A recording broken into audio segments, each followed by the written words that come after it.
माहवारी और अहम बातें। ख़वातीन में माहवारी का आना यानी पीरियड्स का आना एक तिब्बी और फितरी मामला है और इससे मुताल्लिक़ मसाइल पर बात करना अहम भी है मगर आम भी होना चाहिए। इस मौजू पर लिखते हुए या बोलते हुए डर महसूस होता है कि कब कोई बेहयाई का ताना दे दे। मैं नहीं समझती कि इस पर इश्तहारात बनाकर बांटे जाएं, मगर कम अज़ कम ज़रूरी मसाइल पर बात करने के लिए जहन का वसी होना तो ज़रूरी है। हमारे जहनों में माहवारी को लेकर कुछ मिथ्स जो है वो डाल दी जाती हैं जो कि इंतहाई अजीबोगरीब होती हैं, जिनके बारे में जानना ज़रूरी है, वगरना हम खामखा तंगी सहते रहेंगे। डाइट, और सबसे इसमें जो एक अहम मिथ है वो डाइट की है। और सबसे अहम मसला जो इन दिनों होता है कि हमारी जो बुज़ुर्ग ख़वातीन हैं वो कहती हैं कि इन दिनों गर्म दूध बहुत मुफीद होता है, जबकि दूध और दीगर डेयरी प्रोडक्ट्स माहवारी में बिल्कुल इस्तेमाल नहीं करनी चाहिए क्योंकि ये दर्द को बढ़ा देती हैं। और दूध पीने की वजह से क्या होता है कि ब्लोटिंग में इजाफा हो जाता है और क्रैम्प्स का ख़तरा होता है और साथ साथ मतली और डायरिया का भी। और दूसरी बड़ी गलत सोच यह है कि इन दिनों गर्म चीज़ें खानी है। अगर किसी बच्ची को हैवी फ़्लो होता है तो वो गर्म चीज़ खाने से मज़ीद मुसीबत में मुब्तला हो जाती है। इन दिनों गर्म या ठंडे के चक्कर से बाहर निकलें। आयरन, विटामिन और ख़ास तौर पे विटामिन सी वाली खुराक का इस्तेमाल करें।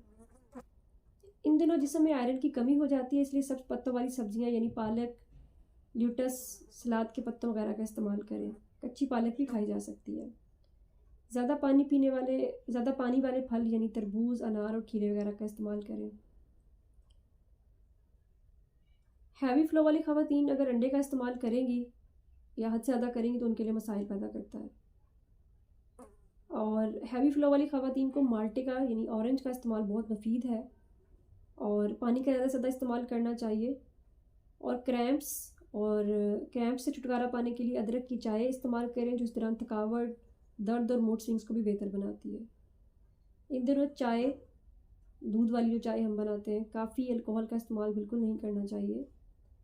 इन दिनों आयरन की गोली लाजमन इस्तेमाल करें। वैसे तो हमारी ख़वातीन को आम दिनों में भी इसका इस्तेमाल करना चाहिए। अगर माहवारी में इनके अलावा कोई और मसाइल दरपेश हों तो घर की बड़ी ख़वातीन के टोटकों की बजाय गायनाकोलॉजिस्ट से लाजमी मिलें और उनसे अपना मसला डिस्कस करें, क्योंकि माहवारी के मसाइल ज़िचकी, यूट्रस हेल्थ में बहुत से मसाइल पैदा करते हैं। माहवारी जिस्मानी सेहत के साथ साथ नफसियाती सेहत पर भी बहुत गहरा असर छोड़ती है। माहवारी में एंजाइटी, डिप्रेशन, चिड़चिड़ापन और मूड स्विंग्स का होना आम बात है और इसकी वजह से हमारे ताल्लुकात अपने करीबी लोगों के साथ बिगड़ सकते हैं।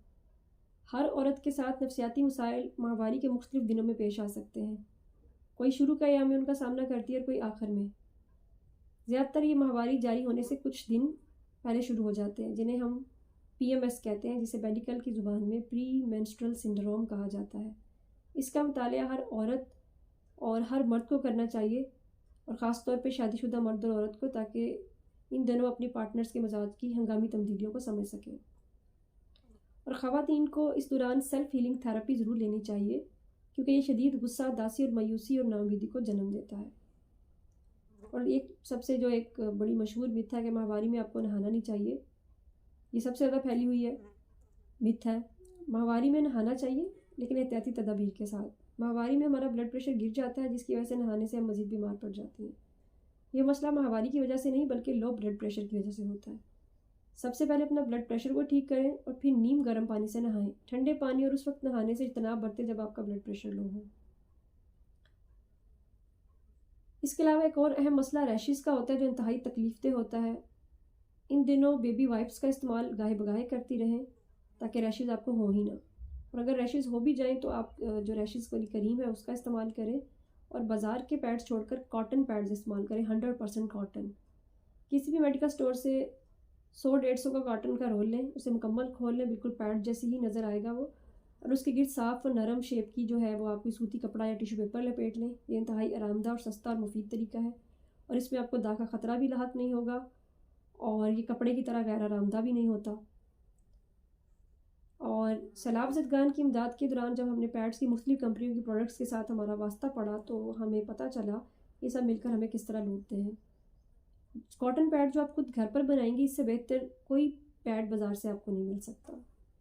सेहत सबसे अहम शय है, इसकी अहमियत का अंदाज़ा हमें तब होता है जब हम बीमार पड़ जाते हैं। अपना ख्याल रखें क्योंकि ये आपके लिए ज़रूरी है।